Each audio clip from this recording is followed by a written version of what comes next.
A question I get a lot is, what should my racket be like at contact? What should my wrist be like, and what position should I have? Well, in this video, I'm going to answer that today and show you how you can get more spin and drive on your forehand. So stay tuned.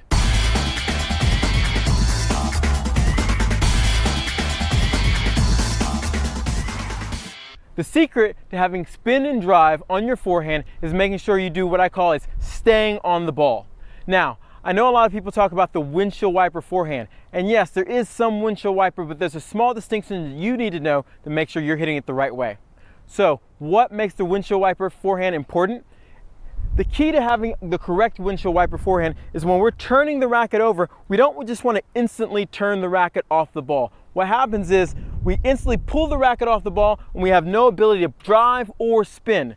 The key to what people call the windshield wiper forehand is making sure that as we're pushing forward, we're rotating the racket behind the ball, and at the end it finishes. We're not instantly just doing this. What you'll have when you just do this is a ball that spins out.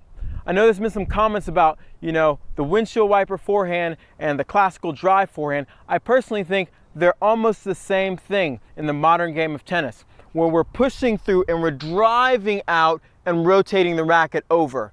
This is not the correct windshield wiper when we just wipe it this way.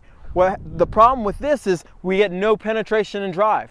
You see a lot of pros and they're driving the ball with heavy topspin. It's not because they're doing this. This is the incorrect way of doing the windshield wiper forehand. The correct way is when we're hitting, we're driving out, and as we're driving, we're rotating forward. As you can see, my racket staying on the line, and then I'm rotating around. Looks like I'm staying on the line here, rotating out.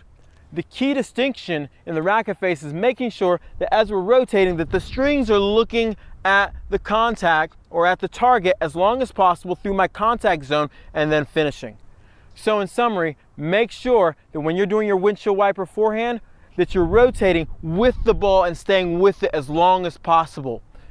2, making sure that also when we swing, we're going to extend and not just wipe over. Make sure we're extending all the way through. And 3, make sure that you're hitting your contact zone. What that means is we're going to make sure through this zone here we're hitting through the ball, and then we're going to come around. It's not a point we're going to snap into it. If you use these 3 tips, I guarantee your forehand's going to be more deadly with more spin and more penetration. So if you want more tips like this, make sure you check out forehanddomination.com, where I have tons of free videos that you can watch to improve your forehand today.